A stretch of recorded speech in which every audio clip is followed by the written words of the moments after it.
in, same thing happens in the prisons. It's a safe space. You will have to lodge your firearm at the entrance to the prisons, even if you're a prison officer, etc.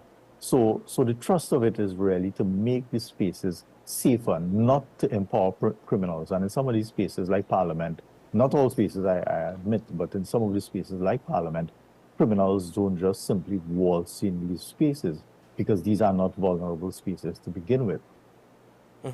Dr. C. Prasad, the existing law, the existing Firearms Act, is it that it was insufficient, or is it that it has not been properly enforced?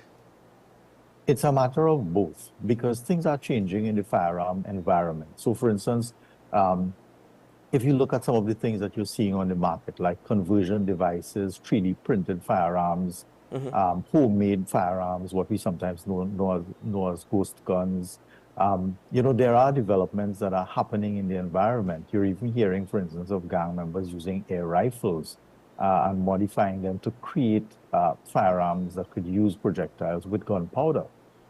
So as long as there are changes in the environment that you have to deal with, then you have to make amendments in the laws that allow you to deal with these things. And there are a number of other issues. So of course, definitely laws do need updating. And quite often we take far too long to update the laws. You'd look at our law books and you see we are dealing with laws sometimes from the 1800s, from very early 1900s and all of that. And they haven't been updated in 100 years, and yet they still are effective. So that's one of the issues. But the other issue, as you rightly said, is in implementing. Now, it's all well and good to put the laws in place and to put robust laws in place, but implementing and ensuring they're effective is a whole other matter that really brings into play a constellation of other things. You're talking about witnesses being willing to come forward. You're talking about intelligence data. You're talking about police analytics when it comes to crime statistics and crime mapping, understanding the environment, forensic analysis. A lot of things have to come into play to ensure that the clearance rates are as we would want them to be. So it's not a matter of just simply having good laws. We could have good laws, but they could end up being ineffective if we are unable to implement those laws, or we don't have the capacity to implement. So before I get to the implementation point, to what you said about how, crime and criminality is constantly evolving, even referencing the use of 3D printed guns now, or homemade guns, is it that there is a need to clearly define what a firearm is? Is it also a need to clearly define different types of licenses for firearms? I believe that the bill seeks to actually address the issue of different types of licenses. But to the definition of a firearm, is there a need for clarity in that as well to be written in this new act? Generally speaking, it is clearly understood what a firearm is. And you're talking about any kind of device which is capable of launching a projectile that is typically a metal projectile and which is driven by gunpowder or some other kind of propellant. So at the base of it, there has to be some broad definition which could encompass the wide range of things that may be considered firearms, not just legal things, but illegal things. So that is something that is already well understood in practice. But of course, definitions are important because you find that the technology is advancing so rapidly now that there may be devices out there that don't fit the conventional definitions. And if legally speaking, of course, a court of law is bound by the letter of the law. If legally speaking, something doesn't fit the definition, yet it has the capacity to do lethal harm, and it's similar, in operation to a firearm, or similar enough to a firearm, but it doesn't fit the legal definition, you'll end up with legal challenges. And unfortunately, it is the case that good defense attorneys would exploit these kinds of loopholes in the law, and clients who are guilty might more than likely be acquitted. So it's a good thing to make the law more precise and to try to close all of these kinds of loopholes. And of course, part of that process and making it more precise is, of course, updating the legislation, as you so rightly said, to keep in line with the developments in the industry in terms of technology and all of that. Mm-hmm. Now, the Attorney General indicated that the drafting of the new legislation was done with the assistance of the United Nations Office on Drugs and Crime. And it's quite interesting when you take a look at some of the tenets of the new law. It also speaks to prohibiting automatic firearms, military-style semi-automatic firearms, firearms disguised as other objects. You've actually pointed out this morning imitation firearms as well, but it also seeks to really clarify who within the public are able to obtain such weapons. Interestingly, last week, the United States, the administration and President Joe Biden has actually announced new measures under the U.S. Department of Commerce in respect to exporting military-style weapons to civilians in unstable countries. And one of the unstable countries referred to is Trinidad and Tobago. Before I get into that part of defining TNT as an unstable country, do you suppose that this new legislation was also reflective of perhaps a partnership or a continuous strategic alliances with the United States, given the developments coincide with each other? No. First, let me say that I know that UNODC has helped Trinidad and Tobago in many ways with respect to illicit firearms. A good recent example of something that they've done is that they've helped us with the destruction of stockpile weapons and ammunition. And it's well known that we stock tons of those things when illegal weapons are seized. And the danger is, that the amount becomes so much that if you're not careful with it, some of those could leak back into the hands of criminals.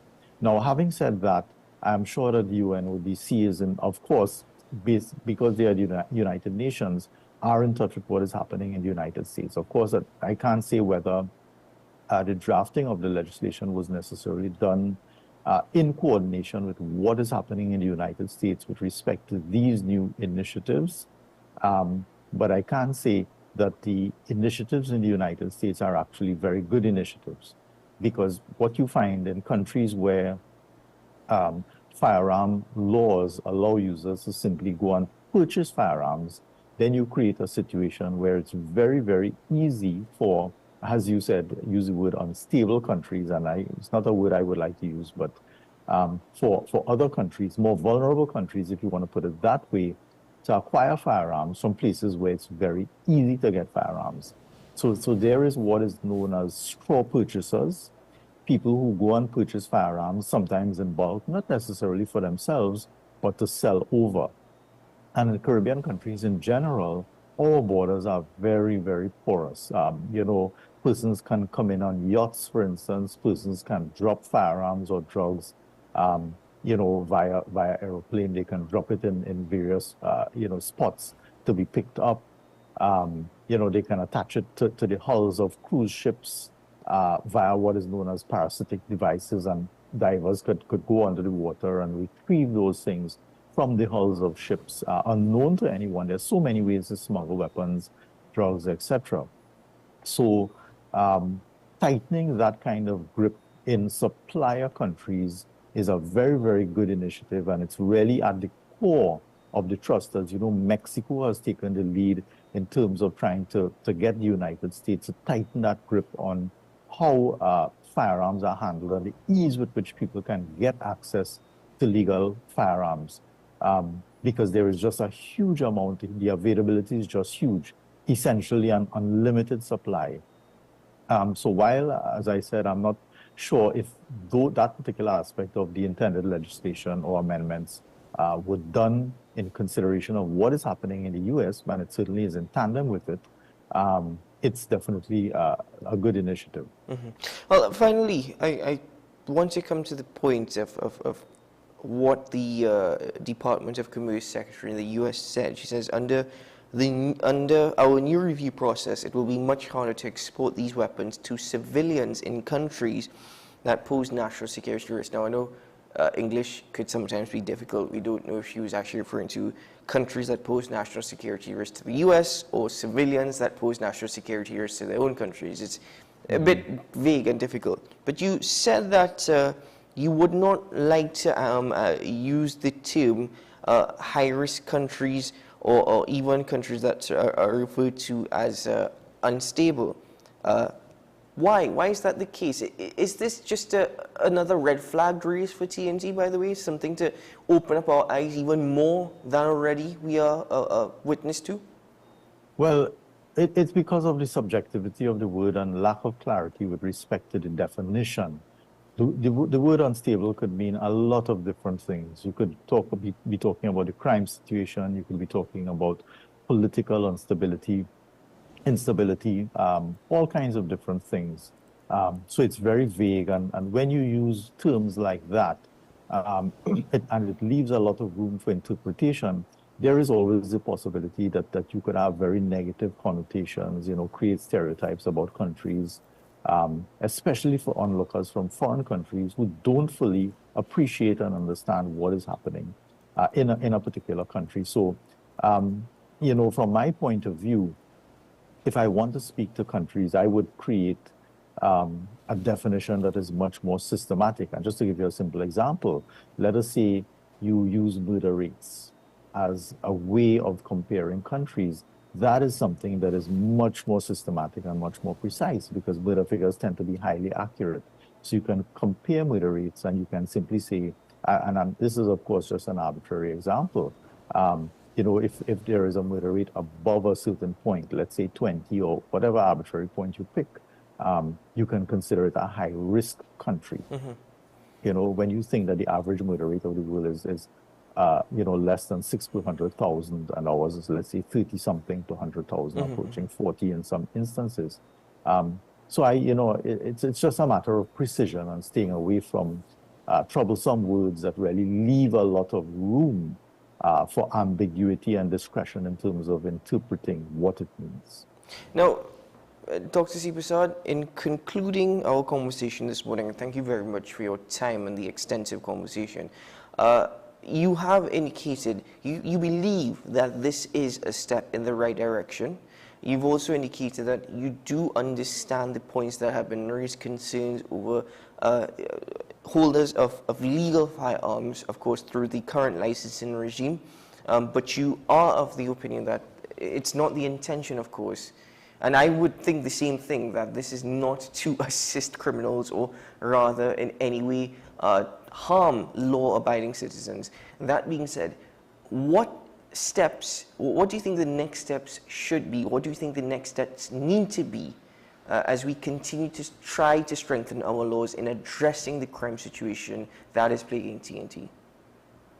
My very strong suggestion, and I'm sure the government is doing it, is have a sit-down with CARICOM Impacts, who has just completed a year-long study done by the Small Arms Survey of Switzerland on illicit firearms in the Caribbean region. It's a very comprehensive study.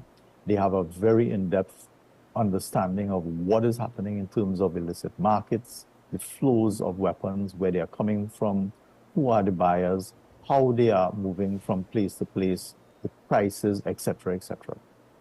Have a sit down with them, bring in the intelligence community as well, because they also have a wealth of information, whether it's SSA, ITAC, RIFC, RSS, etc. Bring them in and sit down, perhaps even bring in some of the international experts on illicit firearms so that you can strengthen that component of the law, because that is what is really the glaring omission, dealing with illicit firearms, which are really utilized in a very large proportion of offenses. As I said, it's not the legal firearms that are so much the issue, it's the illegal ones. And this is what we need to deal with from both a legislative perspective as well as from the perspective of implementation. It's all well and good to have robust legislation, but if you don't have the capacity to implement that legislation, then it would be just as good as useless. So that would be my input on that. Thank you very much, Dr. C. Prasad, for your time this morning. Thank you. My pleasure. All the very best. best. Enjoy your day. Take care. You too. Dr. Andy C. Prasad joining us this morning as we analysed the firearms control bill that the government is seeking to implement. As the Attorney General has mentioned, it is not law as yet.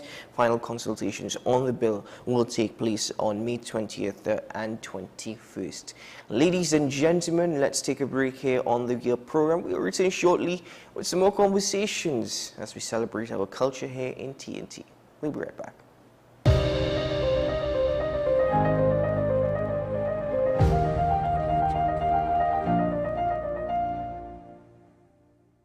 Imagine a world where arguments don't exist. CICR is a full-service conflict resolution company that offers mediation training and workshops for all. In 2024, our 40-hour workshops are back, giving you all the tools you need to become a certified mediator in Trinidad and Tobago. Want to know more? Call us at 768-6778 or visit our website. Let's work together to make the world a better place.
Take some time for yourself or spend some time with the family at Sandy Point Village Hotel. Enjoy our various studio and suite apartments, self-contained with their own kitchenettes and Wi-Fi. We also have our famous 100-foot swimming pool and our beachfront restaurant, the Steak and Lobster Grill. And our location in Crown Point puts us near the center of activity from the nylon pool to the local nightlife. Call us and make your reservations at 639-8533, 389-2378 or email us at sandypointvillagehotel@gmail.com. The home of Caribbean content is growing, and we welcome you to be a part of the #1 platform for young personalities who are driven to make a positive impact in society. As we continue to reach every corner of Trinidad and Tobago through our daily broadcasts, our social media pages, or through our 75+ digital billboards across the nation, contact us to learn about our competitive rates via marketing at wesncc.com or call us at 628-5835. WESN Content Capital, television with a difference. Every word, every line, every paragraph depicts a real moment in someone's life. A father, a sister, a mother, a brother. We at Newsday are dedicated to you, the people, and through independent, unwavering journalism, strive to always bring your stories to life. Because your stories are more than just words. Newsday, independent and credible. Join me, Dr. Nalini Kokram, on What's Up Doc, where we discuss all your burning questions concerning health. Trinidad and Tobago is among one of the highest risk group of patients that develop this form of genetic breast cancer. What I'd like to take home from a short interview like this, screening. You must screen. Because it's silent. It's silent. Yeah. And because it's silent, you don't know it's there. What's Up Doc, every Tuesday and Thursday on WESN, Content Capital. We are tackling the hard-hitting topics, some controversial topics, some topics we sweep under the rug. You don't always have to forgive in a relationship for it to move forward. If it is you are in a situation where you forgive the person, but to the detriment of yourself, what are you really doing? It is very uncommon for somebody in the younger age group to have dementia. Atheists don't not believe. Is that I can't disprove God, but you also can't prove God, so we cannot a stalemate. You'll focus on the woman who's being the victim, right, or the man is being the victim. We exclude the children. Folks are trying to study the underlying brain mechanism to figure out how does this particular disorder happen in the brain? How is the brain processing this? Don't worry about AI, worry about humans working with AI. Are you willing to learn new skills to stay relevant for the future job market? That's the challenge that people are going to struggle with.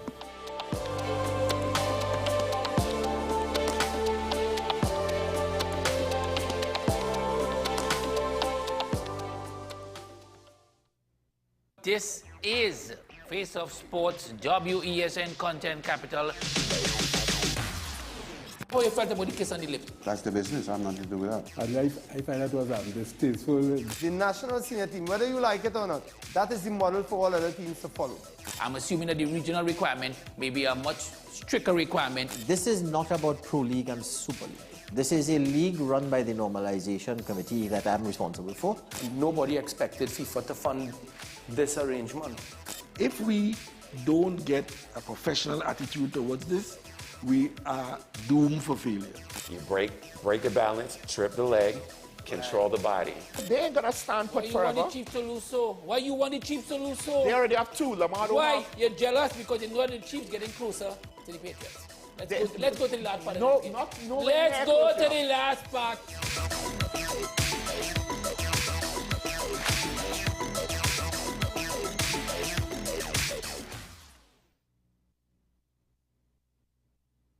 Coming soon to WESN. Pastor J, I want to get a tattoo. You really respond to me. Respond to me how you would respond to me. The first question I'd ask is why? Controversial taboo topics. We get so consumed by church, we forget that we have to live the life of being a Christian outside of the Sunday. Like you say, services. we think going to a service makes us a Christian. Exactly. Yeah. Right. So we are about to hear the second time Pastor J wanted to take a tattoo. Would have been late last year, early this year. Hope Unfiltered podcast with Pastor J and Ren. Coming soon to WESN.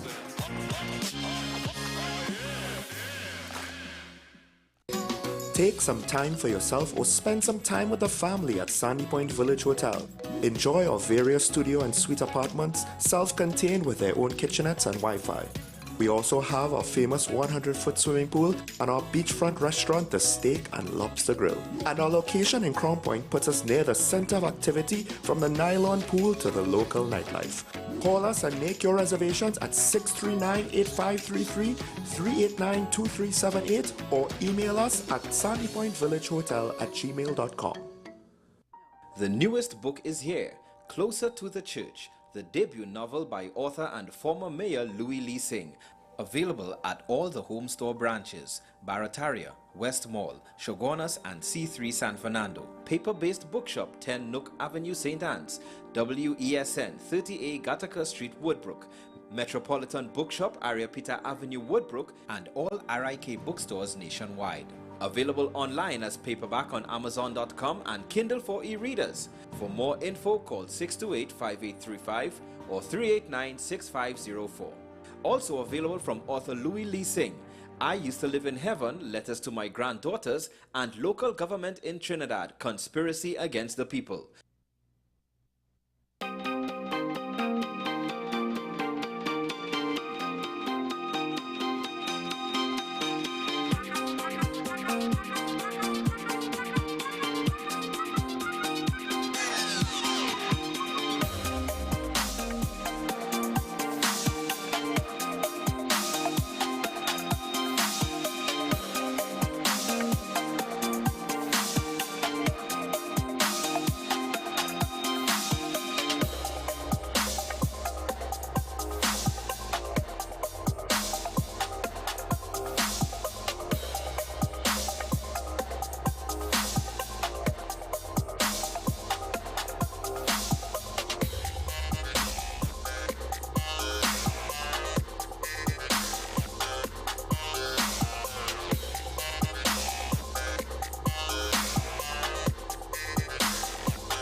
Welcome back to the program, ladies and gentlemen. Thanks for being with us.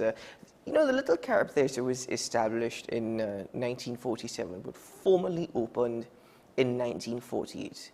And the founder of Little Carib Theatre, Beryl McBurney, known as the First Lady of Dance, she said when it was opened that the Little Carib Theatre was to showcase the vibrant and rich culture of the Trinbagonian people.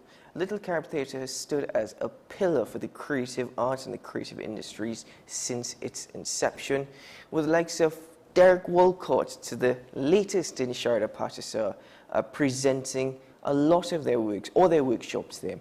This weekend, May the 11th, we'll see Samvada on the part of Sharda Patissa, and it's a celebration of what it means to be East Indian in Trinidad and Tobago. Let's get into that as I'm joined by the host of Samvada, Miss Cecilia Salazar. Good morning and welcome to AM Prime. Good morning, good morning. Thank you so much for having me. Well, my first time on AM Prime on WESN. Yes, so, thank you very much for coming on. Good morning, Trinidad and Tobago. Well, Ms. Salazar, you are the host of Samvada, and in terms of what the actual show is or what it promises to be, that sort of conversation with the audience, what can we expect? Well, I know if you know Sharda Patissa's music and Ruth Osmond, it's a fusion of everything that is East Indian and Trinidadian at the same time. Because of course, you know, we mix everything in Trinidad. So I think that's what's going to be so special about it. It's a fusion of poetry, of music, of dance, all coming together on this, you know, this Indian arrival celebration, as well as a Mother's Day celebration. So I think that's what's going to make this concert very, very special. I really love that combination of poetry, dance, and music all fusing together. And that's what is going to be very special about this concert. Poetry, dance, and music. That certainly will make... Because we have poetry by Patian Ali. Of course, Ruth Osmond is a poet as well as a musician. And well, Sharda has so many talents. So this is also not only showcasing our diversity, but it's also portraying what Trinbagonians see themselves as being. It's an expression of who we are. Exactly. Exactly. That's well put. It's an expression of who we are. Because, I mean, I work with Peter Minshall as well, and he's always saying, you know, I'm not white, I'm not black, I'm not Chinese, I'm not Indian. I am all of these because I am a Caribbean. I am a Trinidadian and therefore Caribbean. And I think that's what makes this so special. And if you've ever followed as well, Mangal, who's Sharda's father, he was a boss at fusing Indian into contemporary music. Oh gosh, he has a piece called Rasta, man, that's just mind-boggling. So, you know, he did that fusion, and I love to see that his daughter is taking up that mantle of creating. That's what we do in Trinidad. We create. We don't just copy. It's not just going to be songs from India, you know. It's going to be a Trinidadian spin on it. I'm very excited to hear what they come up with at the rehearsal tonight.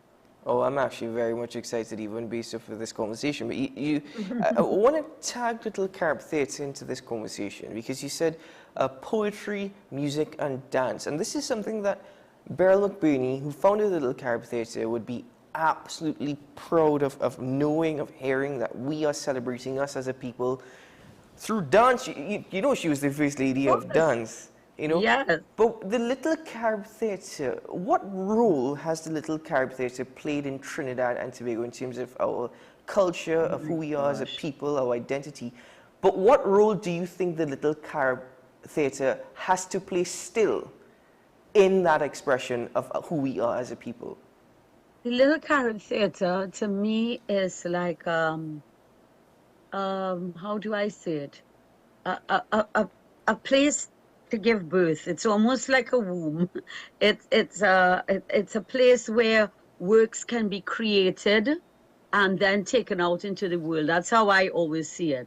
It's a safe space where the artist can create. The energy is wonderful. The space is not very big, so you can experiment and do all your work there and then maybe take it out, which is what so many artists did. I mean, I personally started at the Little Carib Theatre. My first professional production with Baga's company was at the Little Carib Theatre. And I know so many other young artists that have started there. So and that is what its role will still be.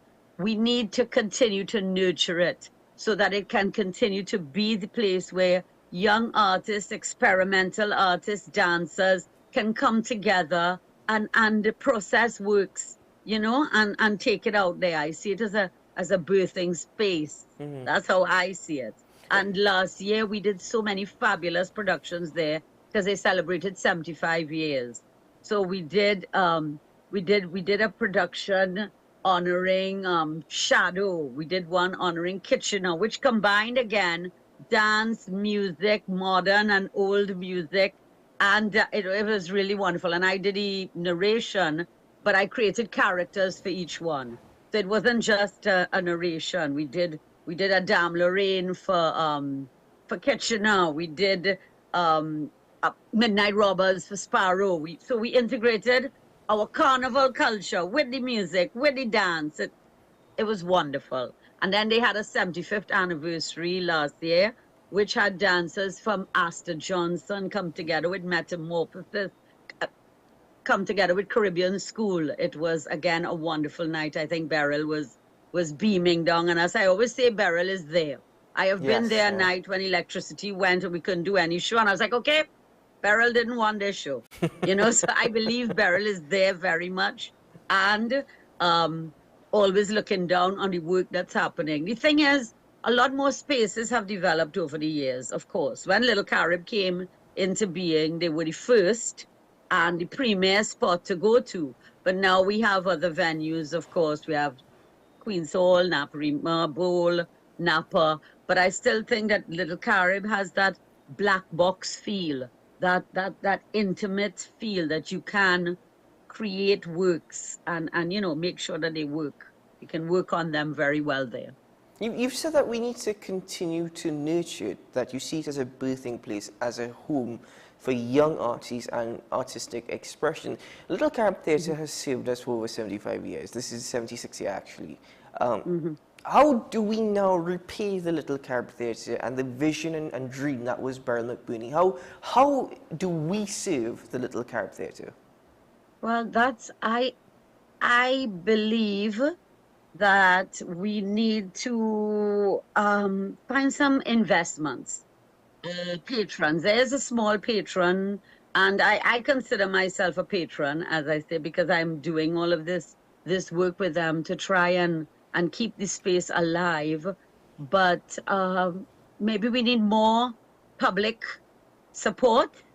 We need more people to come out to the theatre and support when they have fundraisers, you know, and try to keep the place going. There is a board and they are trying as well. But right now, after COVID, a lot of spaces, you know, took a hit.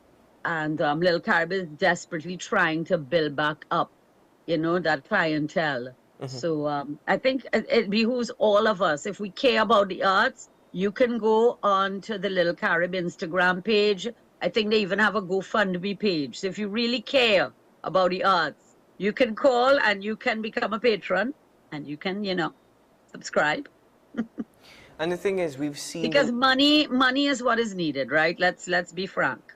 No, but I'm hoping that the thing is that when you think about Trinidad and you think about all the artists that have passed through, and you've seen the like of Derek Walcott, you've seen the like of even Paul Keats Douglas, who in his own right is a poet in many ways. And they speak about many of their first shows being at the Little Carib Theatre. As you said, it served as a platform for many a first. I'm hoping that it gets the support that it needs, that it requires.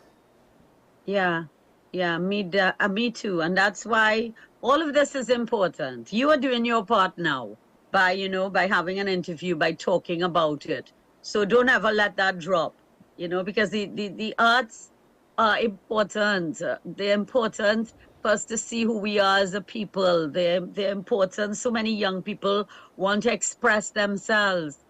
We do some workshops there. We've done workshops. The other day we did a tour. Some schools wanted to come and tour, and they called me as well, and I went and I toured them. They had a wonderful time, the students, you know, to see this space. And on the walls of the Little Carib inside, there's a lot of the history. So when you come, you can read about Beryl and how she started this, and, you know, what were the big productions that happened there, and the history of the Little Carib Theatre. Maybe it should be made a heritage site, you know, so that it is preserved forever, because I don't want to ever see it not be a theatre, you know? Indeed. Well, Ms. Salazar, unfortunately, I know it's your first time on AM Prime. It was too short, so you're going to have to come back.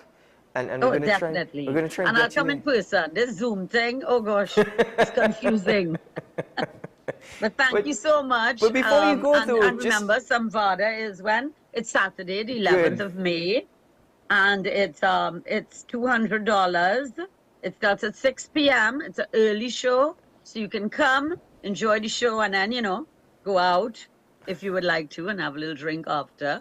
So it's at 6 p.m. It's early, and it's featuring Shada Patsa, Ruth Osmond, Theron Shaw, Prashant Patsa as well. Now, I know Mangal told me to say his name Patesa, so I say Patesa. No, I'm glad that you've corrected me on that. Thank you. Yes, Mangal told me that once. It's Patesa. Susan and Rana Mohip, Patian Ali, Rene Alyong, and the UTT Percussion Studio. So it's going to be a marvelous night of fusion of music, dance, and spoken word, and I'll be there. And of course, hosted by the great Cecilia Salazar. Hosted by me. Thank you so much. I look forward to our next conversation. Thank you so much. Yes, we finally got it done. Thank you so much. We did. Have a good one. Thank you so much. You too. Have a great day. Bye. Bye-bye. Ladies and gentlemen, tickets are still available for Samvada, 6 p.m. Saturday, May 11th. Come out and support the artists and the show, but of course the Little Carib Theatre. As Ms. Salazar mentioned, we need to continue to nurture it. It has saved us for so many years. Now let us serve it. And as Beryl McBurney said in the 70s, she says, when asked what keeps her going still, what keeps her busy, she said the life itself. She said you have to keep pushing and prodding. You have to keep nourishing it. It's like watering a plant. You have to keep at it because you get careless and the weeds take over. Beryl McBurney is essentially saying, come on guys, let us not let this vision ever die. Long live the Little Carib Theatre, ladies and gentlemen. We take a break here on the program. We'll return shortly.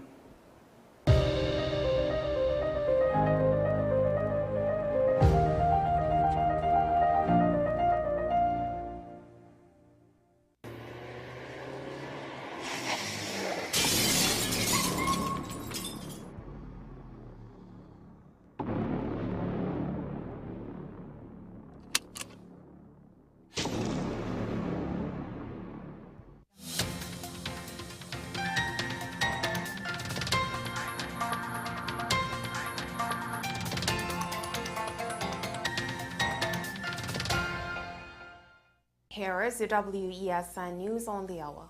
I am Sira Ali. Thanks for joining us. Here are the headlines. Political activist loses appeal over earliest extension as Commissioner of Police. TTPS investigating the desecration of a Hindu temple in Kurup.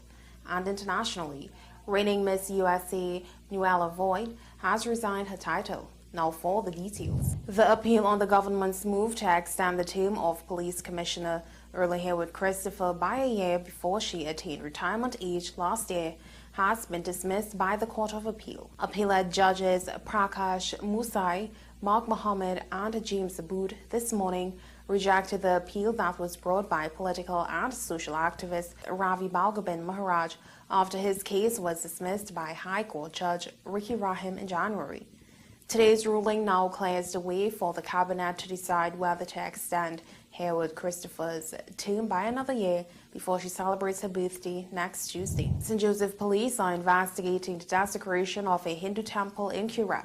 The incident is said to have occurred sometime between Tuesday night into Wednesday morning. Reports are that one or several people broke into the temple located at Watt Street, Kurup. 6 murtis were destroyed. In international news, reigning Miss USA Noelle Voigt has resigned her title, citing mental health reasons. Ms. Voigt, who won the annual competition in September, said she believed in making decisions that feel best for you and your mental health. Never compromise your physical and mental well-being, she wrote on Instagram. Our health is our wealth. The Miss USA organization said it supported her decision and would announce her successor. The 24-year-old Venezuelan American of Utah said that she hoped to continue to inspire others as she started a new chapter in life. Well, that's it to News on the Hour on WESN. I am Sira Ali. Thank you for watching.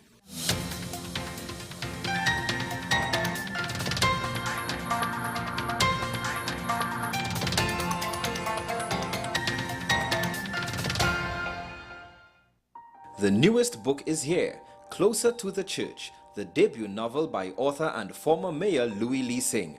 Available at all the Home Store branches, Barataria, West Mall, Shogunas and C3 San Fernando. Paper-based bookshop 10 Nook Avenue St. Anne's, WESN 30A Gattaca Street Woodbrook, Metropolitan Bookshop Ariapita Avenue Woodbrook, and all RIK bookstores nationwide. Available online as paperback on Amazon.com and Kindle for e-readers. For more info, call 628-5835 or 389-6504. Also available from author Louis Lee Singh, I Used to Live in Heaven, Letters to My Granddaughters, and Local Government in Trinidad, Conspiracy Against the People. Imagine a world where arguments don't exist. CICR is a full-service conflict resolution company that offers mediation training and workshops for all. In 2024, our 40-hour workshops are back, giving you all the tools you need to become a certified mediator in Trinidad and Tobago. Want to know more? Call us at 768-6778 or visit our website. Let's work together to make the world a better place.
Folks, we're back and better than ever.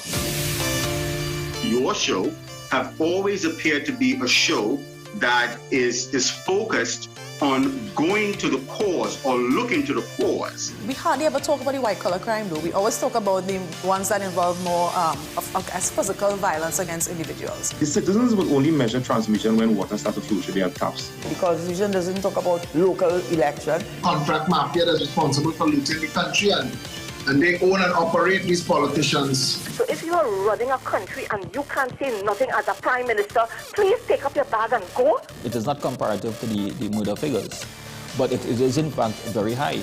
I believe he's protecting certain individuals.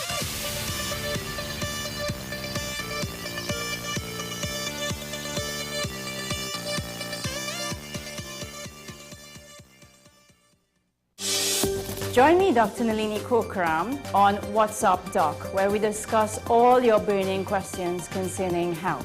Trinidad and Tobago is among one of the highest risk group of patients that develop this form of genetic breast cancer. What I'd like to take home from a short interview like this, screening. You must screen. Because it's silent. It's silent. Yeah. And because it's silent, you don't know it's there. What's Up Doc, every Tuesday and Thursday on WESN, Content Capital. You are watching Strictly Legal on WESN Content Capital. Just give an overview of what exactly is that split arrangement. Now you don't need to register nothing. You don't need. We can do that another time. But then it becomes a hit, and then everybody starts to want to claim. The laws that predate many of the independent countries' constitutions are going to be those colonial laws. We know there are an infinite amount of circumstances that would lead to a murder. I have a great idea and, I have a great concept, but until it's actually expressed, it does not become intellectual property. Accomplishments or targets of a forensic accountant is to quantify what may have been lost. We believe we defend criminals and we manipulated the law and we exploiting the system. A responsible journalist will reach out to the person who they have the information on for a comment.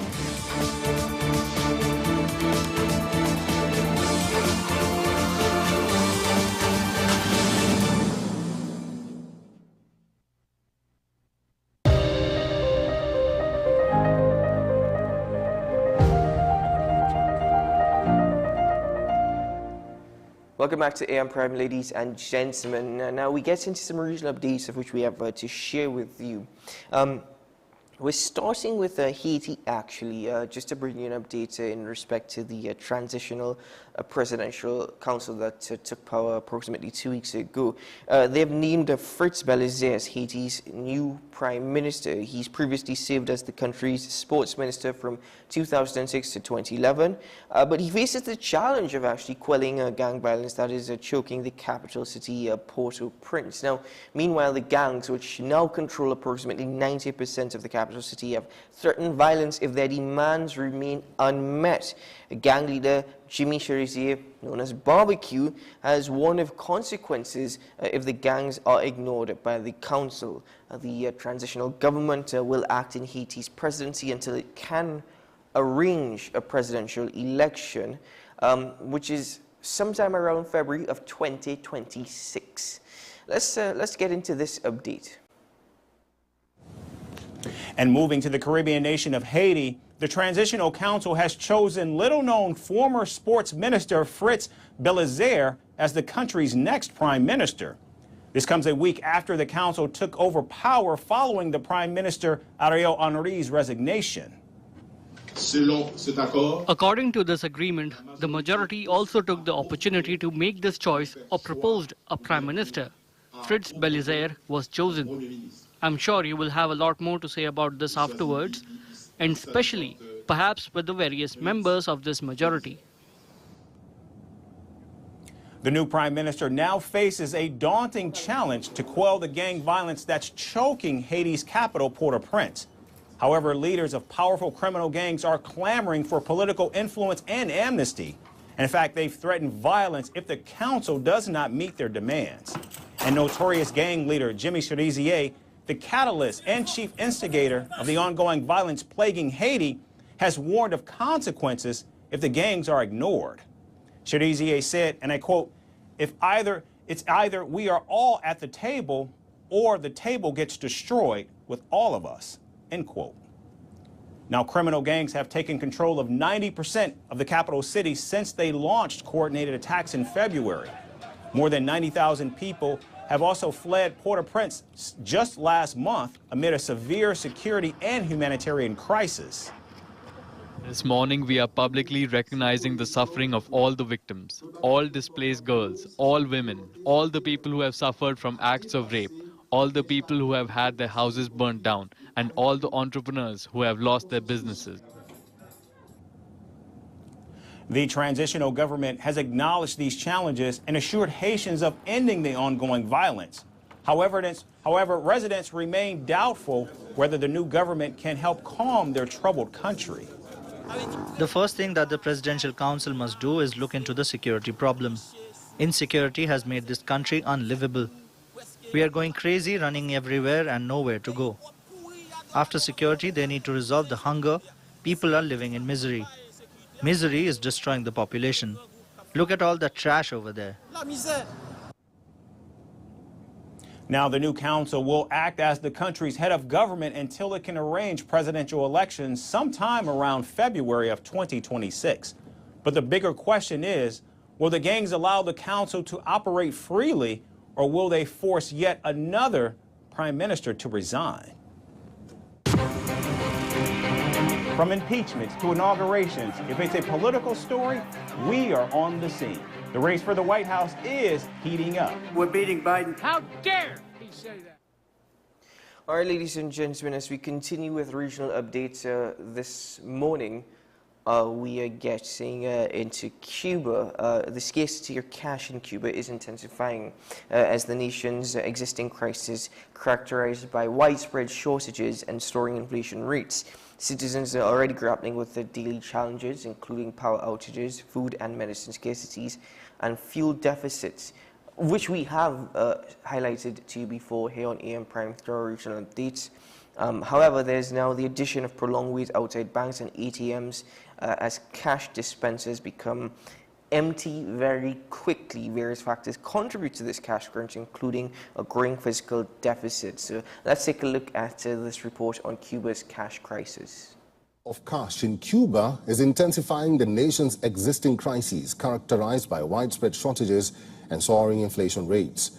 Citizens already grappling with daily challenges, including power outages, food and medicine scarcities, and fuel deficits, now face the additional burden of prolonged waits outside banks and ATMs, only to find empty cash dispensers. Various factors contribute to this cash crunch, including a growing fiscal deficit, high inflation rates, and widespread distrust of the banking system, leading entrepreneurs to hold Cuban pesos in cash for fear of currency devaluation. The intricate Cuban monetary system, with its multiple exchange rates and virtual currency, further complicates the situation. Inflation has skyrocketed to three-digit figures in the informal market, while state salaries remain meager. Furthermore, the ongoing COVID-19 pandemic and stringent U.S. sanctions have exacerbated economic challenges, hindering families' access to essential goods and services, despite government efforts to address the cash shortage, including the issuance of high-denomination banknotes. Citizens continue to struggle to access the funds necessary for their daily expenses. Ladies and gentlemen, continuing with regional updates this morning, we shift across to Guyana. Guyana's President, Dr. Mohamed Irfan Ali, has secured the highest number of votes in the People's Progressive Party, the PPP, elections for the Central Committee. So this is essentially internal elections. The elections were held this Saturday during the party's 32nd Congress, and the results were announced on Sunday by the party's General Secretary, who's also Guyana's Vice President, Dr. Barrett Jagdeo. President Ali got 2,308 votes. Jagdeo got the second highest number with 2,257 votes. Now, just bear in mind that Guyana is facing a national election, a general election, next year in 2025. So let's take a look at this report from Guyana. Irfan Ali got the most votes, and followed by Jagdeo, and the executive secretary of the party, Zulfikar Mustafa, then Vikram Bharat, Gail Teixeira, Nigel Darmlal, Colin Crowell, Kwame McCoy, in that order. Anil Nandalal, Pauline Sukai, Sham Nokta, Ricky Ramraj, Jennifer Westford, Neil Kumar, Anand Prasad, Frank Anthony, Sarah Brown, Zamal Hussain, Faisal Jafar Ali, Brian Alicock, Vindya Prasad, Charles Ramson, Carl Singh, Paul Chung, Claire Singh, Donald Ramatar, Umesh Odit, Brentnall Ashley, Dharam Kumar Siraj, Barry Ramsaran, Sheikh Mohammed Inshan Ayub, Vikash Ramkisoon, Sez Conrad, Clement Rohi, Indrani Chandapal. That's in the Central Committee. So these are the 35 that got the most votes in that order. There are 35 for the full Central Committee. The 5 persons who are candidate members in that order, in this order, Indar Deodat, Minister Indar Deodat, May Thomas, Jason Abdullah, Andrew Forsyth, and Ryan Peters. These are there are 5 candidate members who will be sitting at the center. All right, so that's just an update from Ghana. As I said, Ghana is facing an election next year, so that's an update from the PPP. Moving forward now to St. Lucia. St. Lucia is seeking to tighten its borders through the launch of Phase 2 for the BOLD project, with a target on building resource capacity of customs officers and to intercept illegal narcotics and illicit firearms. As we are aware, St. Lucia has been facing increasing rates of violence and serious crimes, especially gun crimes on the island nation within recent times. So let's take a look at this report to find out what's next as part of Phase 2 of the BOLD project. Controlling the flow of narcotics and illegal firearms into St. Lucia has taken another major step with the rollout of BOLD Phase 2. The World Customs Organization's BOLD project provides customs officers around the world with intelligence to interdict firearm trafficking and smuggling attempts through legal ports of entry. The United States is committed to enhancing our cooperation with the region under the Caribbean Basin Security Initiative to combat organized crime, promote citizen security, and foster more inclusive criminal justice systems. U.S. Assistant Secretary of State Todd Robinson says Project BOLD has the backing of the United States State Department's Bureau of International Narcotics and Law Enforcement Affairs. I'm also here because I know the number of illicit firearms has proliferated in your community, endangering basic security and everyday life. Let me be clear.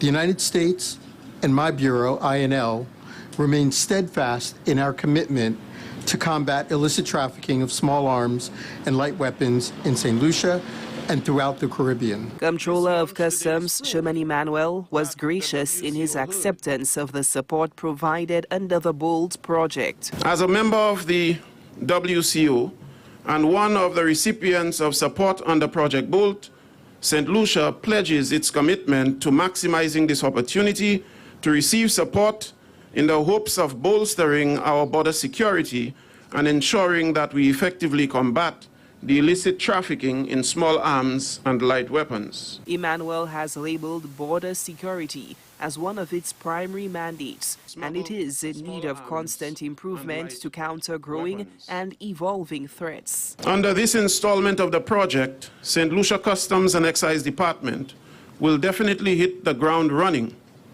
with training as early as next week in areas targeting firearm detection, risk management, and the use of WCO tools. Every focus area in which we are to receive this support will prove critical to us fulfilling our mandate. World Customs Organization Director, Compliance and Facilitation, Pranab Das, says Phase 2 will have a direct impact on aptitude building of customs officers, risk management, vehicle search technique training, and risk profiling training. Phase 2, the WCO under Project BOLD will continue to support St. Lucia Customs with an extensive capacity building program. This has already started with a risk management workshop and continues next week with the training of the WCO intelligence system NSEN and a scanning 3D imagery workshop. Our administration, we welcome the BOLD initiative as it promises to help us build and develop our capacity to detect and intercept firearms. And I know that in the coming week or weeks, you'll be training at least 70 customs officers to be able to deal with that. And knowing that you have firearms coming to your ports is one thing. But having the capacity to be able to deal with it, to be able to detect at the point of entry, this is gratifying. Knowing that we're in a position, or we're going to be in a better position to be able to increase or improve our detection rates. This is very gratifying for us as a country. BOLD Phase 2 has solidified the cooperative approach between international partners to stamp out illegal cross-border trade. Solange Alfred, HTS News Force. All right, ladies and gentlemen, we have one more regional update to share with you, and this is quite possibly some exciting news, some good news, because I can't point to any one country. This update actually comes from Cricket West Indies. I don't know what's going on with me this morning. Cricket West Indies, the official squad for the men's T20 World Cup was announced last week, Friday, and now I'm able to bring to you the update courtesy this video presentation from CWI.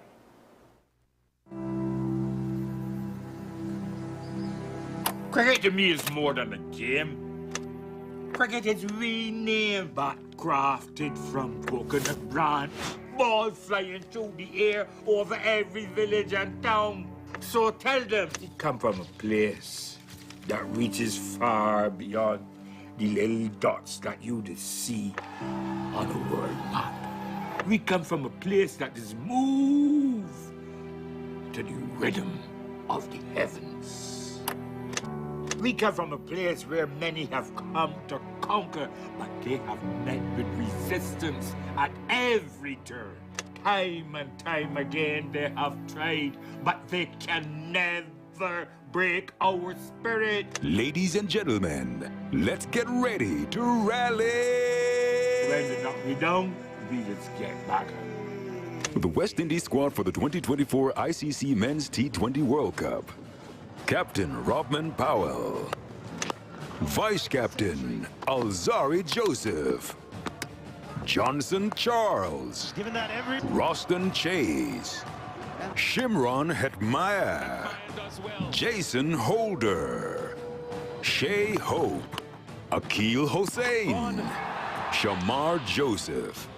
Brandon King. Budakesh Moti. Nicholas Puran. Andre Russell. Sherifane Rutherford. Romario Shepard. Clean them up. So boys, the army rallying around you. We home and we ready.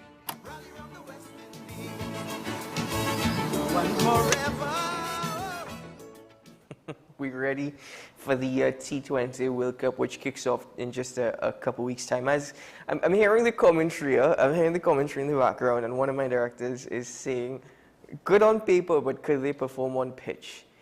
Cricket legends such as they've expressed actually West Indies cricket legends that they've expressed. Sir Viv Richards has said he thinks that West Indies could win this World Cup, and he believes they are going to win the World Cup. So it's right in our backyard, ladies and gentlemen. Let's see what comes out of it. But of course, we always will rally around the West Indies, the men in maroon, and I look forward to the games that kick off. Just disappointing that not very many games in Trinidad, but certainly that one at Brian Lara Stadium between West Indies and New Zealand is really one to take in. Anyway, that's it for regional updates, and that's it for AM Prime. I want to thank all my guests for joining me this morning on the program, and of course, thank you very much to you, the viewer, for always making AM Prime possible. To my colleagues, the guys that really make AM Prime go live every morning, thank you very much as well for your hard work and dedication. Ladies and gentlemen, I'm Keaton Shaw, wishing you a great day ahead, a safe one, a productive one. And I'll see you again very soon. Take care. Bye-bye.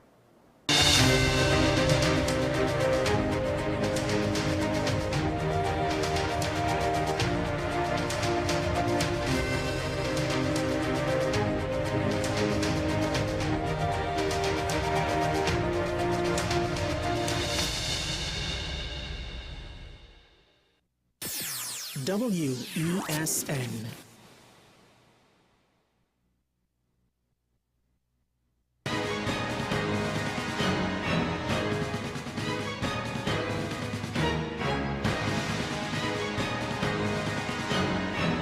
Happy World Press Freedom Day. My name is Maya Cooper. We're commemorating World Press Freedom Day by exploring the theme Press Freedom in the Digital Age with Minister Simon Dano-Brigger in the Office of the Prime Minister responsible for communications, Minister of Education Dr. Nian Gatsby-Dolly, along with journalists Ryan Bechu and Crystal Wilson. Since 1993, May 3rd has been recognized as World Press Freedom Day. This day stands as a reminder to both the government and the media entities the importance of upholding the commitment to press freedom. When World Press Freedom Day was first proclaimed in 1993, the current impact of digital technology is almost unimaginable. The growth of digital technologies has changed the dynamic of the journalistic process and what that means for press freedom. Join us as we dive into the relationship between the public and the press, the role of artificial intelligence, and the expansion of social media. From the origination of artificial intelligence, we would have never imagined that it will take the mold that it is in currently. So, Ms. Minister Gatsby-Dolly, how do you think that AI has now affected and impacted the journalistic process? The nemesis of a media house would be fake news. I am one person that sees a lot of hope and value in AI, and I think it has real impact for journalism as well, but it is how we prepare our young people, and also it's how our media houses distinguish themselves above the rabble-rousers. And a lot of AI training will have to go into it because even the reputable mainstream media of Trinidad and Tobago could be prey to what is happening. That's a huge challenge that we as an industry have to be proactive and have to confront. Artificial intelligence is a huge help to journalism. It's a huge help. But we have to hold hands because it is equally destructive for both the press and the public service, artificial intelligence. The need for AI training, it is fundamental, it is essential. It will make or break a newsroom if misused, if mishandled. But I do think that it does require investment by media owners, media house owners, into ensuring that the newsrooms not only get the technology, get the tools, but that there is a constant and consistent upskilling of the journalists in your newsroom. On many issues, I think we actually do sit on the same side. And I do think that this also requires us to be partners. As well as when you were talking about training, a key part of training for AI is also training AI itself. Because if you don't give it information, it cannot really produce anything. So a key part of that is training the AI to understand who is the voice, what is CNC3's voice, what is TV6's voice. It's TTT's voice as well. TTT's voice, how do we now add a nuance of a multifaceted society like Trinidad and Tobago? But I do believe, Maya, that the challenge of communicating and edifying and informing that group that we all agree need to be edified, I believe the answer lies in artificial intelligence. When it comes to this level of misinformation and disinformation, how do you all currently deal and kind of counteract that actively? It's a battle that for the journalism industry cannot win without governmental support, with governmental legislation, with governmental help. It's important and incumbent upon us as ministries to give information. A well-oiled communications department, being responsive with factual information, and being proactive, putting information out there that is important. I think those are the things that we as government have to do. And organizing our ministries to be able to give us the information quickly, these are the things we have to do. This is our contribution to ensuring that, we reduce the effect of misinformation and false. And then it sometimes just boils back down to the public consuming what it wants to consume. We have so many sources available to us as a population now to be able to get information. But I also think that we have never been more misinformed. Very often when we talk about this, we undervalue the role of radio. They are underinformed, and sometimes they also feed misinformation, particularly when you have call-in segments. But who is to blame for the demise of radio informers? It is up to the radio presenters. They have to hold their hands up, or their leaders have to hold their hands up and say that we have not done good enough in informing ourselves. We have not recognized or we have not appreciated the responsibility of communicating with a mass audience. There's a song, now this song predates me, eh? It says, video kill the radio star. It doesn't predate me, though, yeah. I think somewhere along the way, when TV came in, I think radio changed from maybe information to entertainment. So therefore we have to hold a higher standard. Absolutely. Yes. Okay. Across the board, it is clear that there's a key strengthening that is needed. Not to say that relationship isn't strong, but there's a key strengthening a relationship between the press and the government. Thank you for tuning in to our conversation on press freedom in the digital age. We want you to join the discussion. Head over to our social media platforms at TT Gov Communications and share your thoughts on press freedom with us.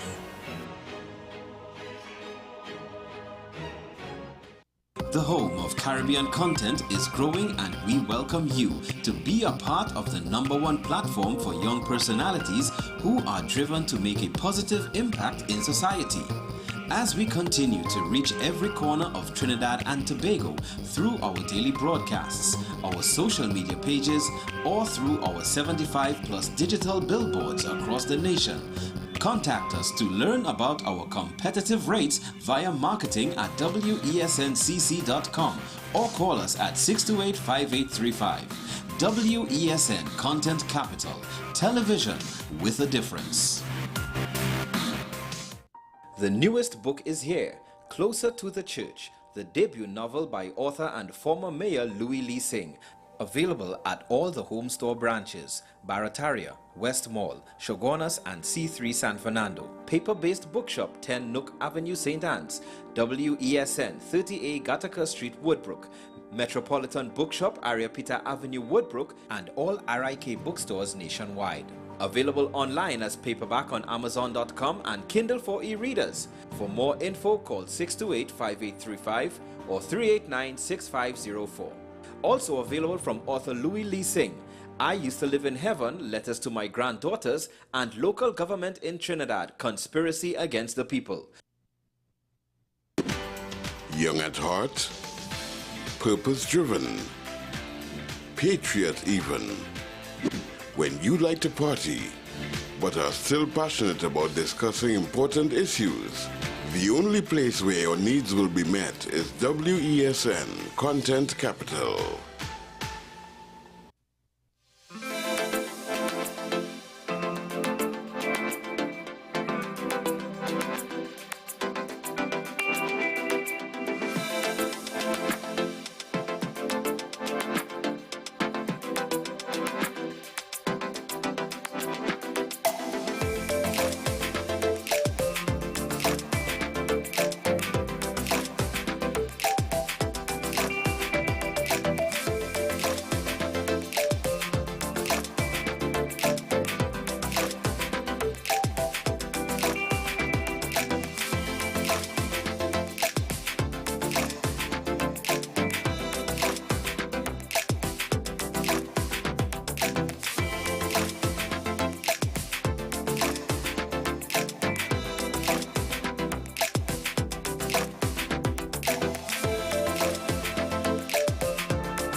Fomented this crisis and this war, and not Putin himself. Well, to Hong Kong now, and the government there looks set to make a particular protest song illegal after winning a court challenge. The High Court had last year rejected the government's request for the song, which is called Glory to Hong Kong, to be banned, saying it would have chilling effects on free speech. But on Wednesday, an appeal court overturned that ruling. The move deepens concerns over freedoms being eroded in the city. A 3-year-old child died of cholera in the French overseas territory of Mayotte on Wednesday. It's the first death since a number of new cases were detected in the middle of March.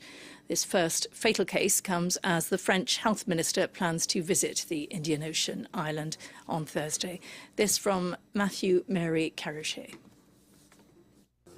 In Kungu, cholera has circulated for several weeks and the situation is deteriorating. In just a few days, the number of cases has doubled to about 60 sick people. This has led officials to sound the alarm about sanitary conditions, notably the water shutoffs on an island with only one hospital. A second cholera unit like this one has just opened, as the first one could not accept new patients. Reinforcements from the French mainland have come to help the staff vaccinate the population. As soon as we have a sick person, we arrange to go to their house. We treat the family to protect them and disinfect the home. Cholera is often transmitted through the ingestion of contaminated water, and Mayotte is facing a water crisis due to a historic drought. With reservoirs at critical levels, tap water is often brown, and residents have to rely on expensive bottled water to stay safe. One member of parliament took to social media to put pressure on the prime minister. Emergency. Cholera is killing in Mayotte. I request from Gabriel Attal widespread vaccination, water purification tablets, hand sanitizer, distribution of bottled water, and the closure of the sea border to prevent the entry of sick migrants from the Comoros. More than a third of the population of Mayotte is made up of Comorans, many of whom came to the country to escape poverty. The first cases of cholera were found in mid-March among Comoran migrants. Well, football now, and the disgraced former Spanish Football Federation chief Luis Rubiales will stand trial for his forced kiss on the lips of the Women's World Cup winner Jenny Hermoso. A Spanish High Court judge decided on that on Wednesday. Laurent Versticker has the details on that. The gesture made global headlines and sparked a heated debate about sexism in sports. 9 months later, a Madrid court has ordered the offender, Luis Rubiales, to stand trial for his actions.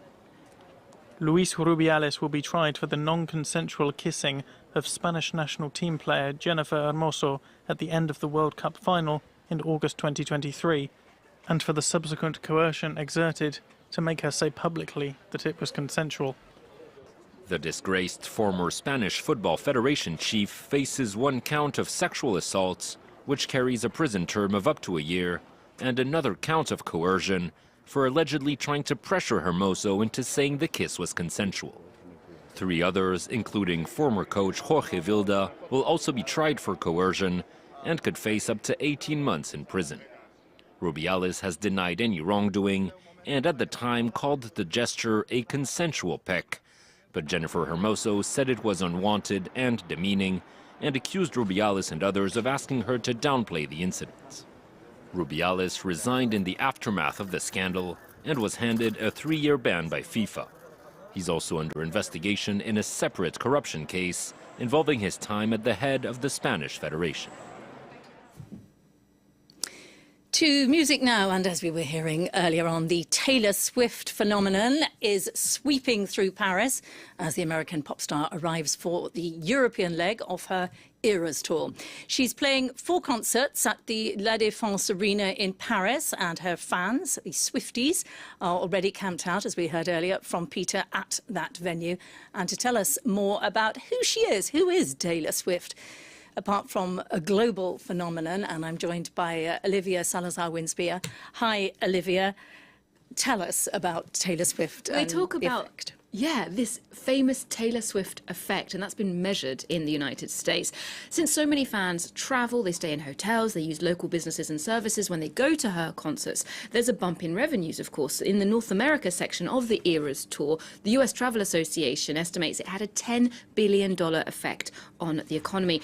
For example, her opening night performance in Arizona brought in more revenue for local businesses than last year's Super Bowl, which was held in the same venue. Now, as you said, she's here in Europe for 18 dates, which start in Paris, so that should be pretty lucrative as well. But the main winner is, of course, always Taylor Swift. She's believed to have made $1 billion, mainly from this tour. She entered the Forbes billionaires list last year, the youngest person on that list.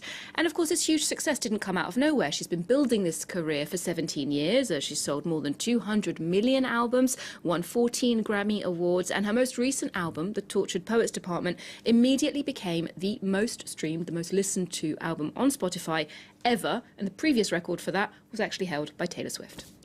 And a lot of people know very well some of her big, famous pop songs, but she actually started out as a country singer, didn't she, in Nashville? That's right, and it's a completely different world, and that is an important detail about Taylor Swift, her capacity for reinvention. She's always reinventing her sound and her look. It's a real part of her trajectory. Take a look at this report by Natasha Milleret and Aurore Chloé Dupuis to find out more. Taylor Swift, the tale of a young American girl turned global superstar. Born in 1989, she grew up in the heart of Pennsylvania with her loving family. She's always had a knack for music. At 8, she strummed her first guitar, playing the hits of country icons by heart. At 14, she packed her bags for Nashville, Tennessee, persuading her parents to live in the country music capital. A smart move for a rising star. In 2006, at only 16, she released her debut album titled Taylor Swift, selling 500,000 copies. He's a reason for the teardrops on my guitar, the only thing that keeps me wishing on a wishing star. The video is basically about, unrequited love. Liking someone and they have no idea. It was about this guy who I used to sit next to in class, and I had the biggest crush on him. Universal themes that turned her into a teenage idol. I love screaming. It's my favorite sound. By 2008, her second album, Fearless, became the top-selling record in the US, with over 3 million copies sold. 4 years later, in 2012, she left her country songs behind and turned to pop music. And it was a winning bet. Taylor Swift officially became the record-breaking queen, with hits like Shake It Off going viral worldwide.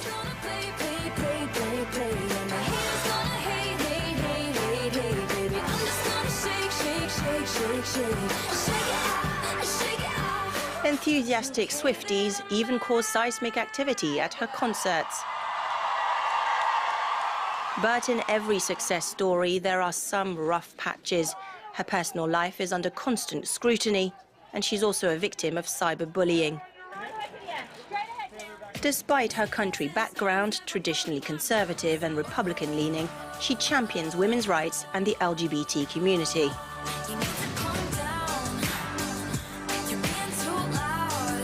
In 2020, she urged Americans to vote for Democratic candidate Joe Biden in the presidential race. 3 years later, aged 33, she was crowned Person of the Year by Time magazine. And guess who's topping the Billboard charts at the moment? Taylor Swift, with a record 14 spots. So, Olivia, she has this enormous influence over her real Swiftie hardcore fans, and they, in turn, exert influence themselves, you were explaining earlier. It's quite incredible. So she has this super loyal fan base. They're very active online. They'll always jump to her defense on social media if anybody or anything sort of goes against her, criticizes her. Recently, Kim Kardashian lost hundreds of thousands of followers because Taylor Swift mentioned an old feud that she'd had with her ex-husband, the rapper Kanye West. But beyond the virtual world, they're very active as well. Recently in London, a pub was overwhelmed with Swifties because she mentioned it in her recent album. But that influence actually does extend beyond this world of pop culture, and it goes into politics as well, because her fans embrace her beliefs, her political positions. As we saw in that report, she endorsed Joe Biden in 2018. She came out against Trump, and at that time there was an uptick in voter registration among the younger demographics, so her real hardcore fans. A recent poll was done in the United States that said up to 18% of Americans could follow Taylor Swift's endorsement in the upcoming presidential election, so she just has to say the word and people will follow her. I actually spoke to journalist and author Morgan Giuliani, who's recently published a book about Taylor Swift, about whether Donald Trump should be scared of the pop star in light of the upcoming vote. So this is what she had to say. I think he's already scared of her because, clearly conservatives are talking about her a lot It's the fact, for example, on Fox News, where they tell her, like, you should stick to the music, you don't belong in politics, which is like just telling a woman, just stick to the kitchen, you don't belong outside of your home, you know, because they know that she has this power to rely, especially young voters, to register to vote and then to vote progressive. So he is afraid of her because he knows that she is such a massive force right now that she could really maybe change the game, change the outcome of the presidential election just by herself, which is also a great deal of pressure for a single artist.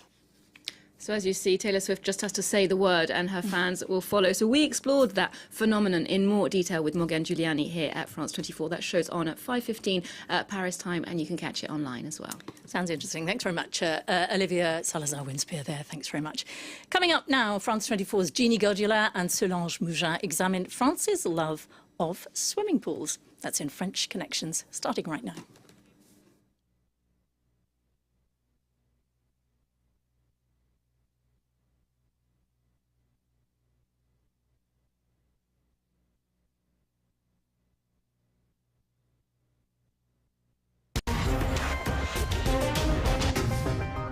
It's time now for French Connections, our weekly look at the intricacies of life here in France with Solange Mougin. Hi, Solange. Hi, this week you are focusing on France's love of swimming pools, and the government's actually cracking down on some of these private pools. Yeah, they are, with over 3.3 million of them. France actually holds the record for the most private pools in Europe, and currently the government is on a mission to track down illegal pools. In 2023, it found some 140,000 pools that were non déclarés, or they hadn't been registered with the tax authority. They're continuing to do this in 2024 and actually expanding the program to sheds without permits. Now, it's done using an AI software that cross-references satellite images with government records. And the anti-fraud mission could actually bring in some between 40 and 50 million euros for the pools alone. La mairie obtient l'information, elle sait que M. X a une piscine et ça lui suffira largement. Elle enverra ensuite un courrier et M. X aura du mal à prétendre qu'il n'a pas la piscine. Solange, let's get into why France has so many pools. It's a sector that's really boomed recently. Yeah, it really has. Between 2017 and 2022, private pool construction grew by some 70% in France. And the Pool Federation said that they built over 188,000 of them in 2022 alone.